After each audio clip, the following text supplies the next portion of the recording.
ధ్యానం ఎంతో ఆనందకరమైన అనుభవం.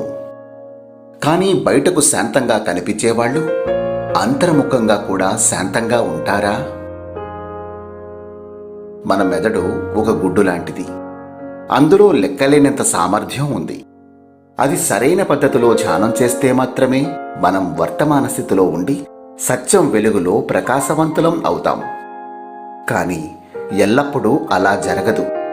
ఎందుకంటే భూత భవిష్యత్ ఆలోచనలు ఈ ప్రకాశాన్ని మూసివేస్తాయి. మనం ఈ ఆలోచనలను ఆపడానికి ప్రయత్నిస్తాం. కానీ ఎప్పుడైతే ఒక ఆలోచనను వదులుకుంటామో మరో ఆలోచనలో చిక్కుకుంటాం. ఈ క్రమం ఇలా కొనసాగుతూనే ఉంటుంది.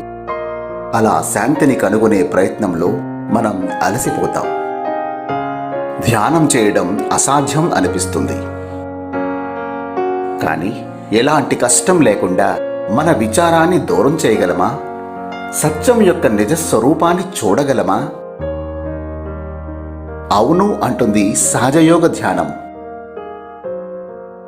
ఈ ధ్యానం కుండలిని శక్తిని జాగృతం చేసుకోవడంతో మొదలవుతుంది. సహజయోగం ద్వారా ఒక్కసారి కుండలిని శక్తిని జాగృతం చేసుకుంటే మనం విచారం నుండి విముక్తిని పొందుతాం. కోపం, దురాశ, భయము అలాంటి నకారాత్మక స్థితుల నుండి బయటపడి స్వతంత్రులం అవుతాం.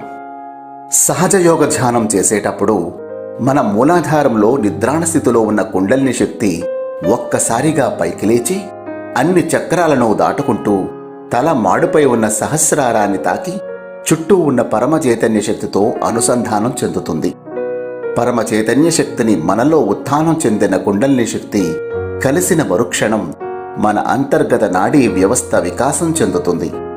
మరి మీరు కూడా ధ్యానం యొక్క అద్భుత ఆనందాన్ని రుచి చూస్తారా?